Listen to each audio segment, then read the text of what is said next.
හාම්පුතුන් හිතුමතේ තම සේවකයන්ගේ ශ්‍රම සූරාකාර හැටි. මීට වසර 150කට 200කට විතර කලින් අද වගේ 8-4 ස්ථීර සේවා කාලයක් තිබෙන්නේ නැහැ. කර්මාන්තශාලා හිමියන්ට තමන්ගේ සේවකයන්ගෙන් අසීමිත වැඩ ගන්න දවසේ ඕන තරම් වෙලාව තිබ්බා.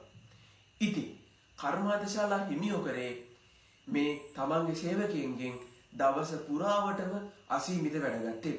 මේ විදිහට දිනය පුරාවටම තමන්ගෙන් වැඩ ගන්න එක ප්‍රශ්නයක්. ඉතින් කම්කරුවන් ඉල්ලීමක් කරා දිනකට තමන්ගේ සේවා මුරය පැය 8ක් කරන්න කියලා. නමුත් මෙම ඉල්ලීමට වසර 23ක් ගත වෙලත් කිසිදු ප්‍රතිචාරයක් ලැබුණේ නැහැ.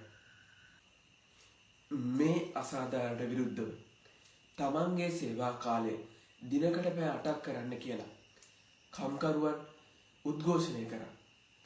1886 මැයි 1 වෙනිදා ලෝක ඉතිහාසයේ පළමු වරට ඇමරිකාවේ චිකාගෝ නුවරට කම්කරුවන් ඒක රාශි වුණා. මේක හරියට 2022 අවුරුද්දේ ලංකාවේ තිබ්බ Go Home ගෝඨාරගලේ වගේ. Go Home ගෝඨාරගලේදී මොකද වුනේ? 2022 අවුරුද්දේ අප්‍රේල් මාසේ ලංකාවේ විවිධ ප්‍රදේශවලින් එක් රැක්සූ නන්නාදුන අරගලකරුවන් ගෝල්වේස් පිට්ටනියට එකතු වුණා. එතනදී එවකට ජනාධිපති ගෝඨාභය රාජපක්ෂ ජනාධිපති ධූරයෙන් ඉවත් වන තුරුම තමන් ගෝල්වේස් පිට්ටනින් ඉවත් වෙන්නේ නැහැ කියලා ඔවුන්ගේ තිබ්බ ඒකයි නරමුණ වගේ. තමන්ට ඉතාමත්ම අසාර්ථක ප්‍රතිඵල ගෙන දෙන අරගලයක් කියලා කර්මාන්තශාලා හිමියන් මුලින් ඉඳන්ම දැනගෙන හිටියා. ඉතින් ඔවුන් එතකොට මොකද කළේ? පොලිසියත් එක්ක එකතු වෙලා කම්කරුවන් මර්ධනය කරා. ඔවුන්ව මරා දැමුවා.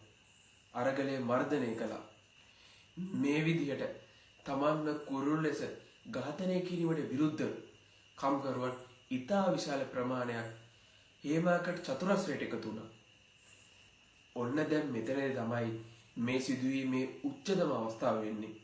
දැන් කර්මාන්තශාලා හිමියන්ට පොලිසියත් එක්ක එකතු වෙලා කම්කරුවන්ට හිතේ හැටියට මර්ධනය කරන්න අවස්ථාව ආවා.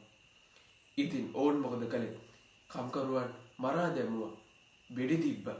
ඔවුන්ව ඝාතනය කළා. හිතුමතේ තමයි මේ සිදුවීම් සියල්ල සිදු කළේ. මේකෙන් මිය ගිහින් තියෙන කම්කරුවන් ගාන අදටත් ගණන් කරන්න බැරි තරම් ප්‍රමාණයක් මිය ගිහින් තියෙනවා.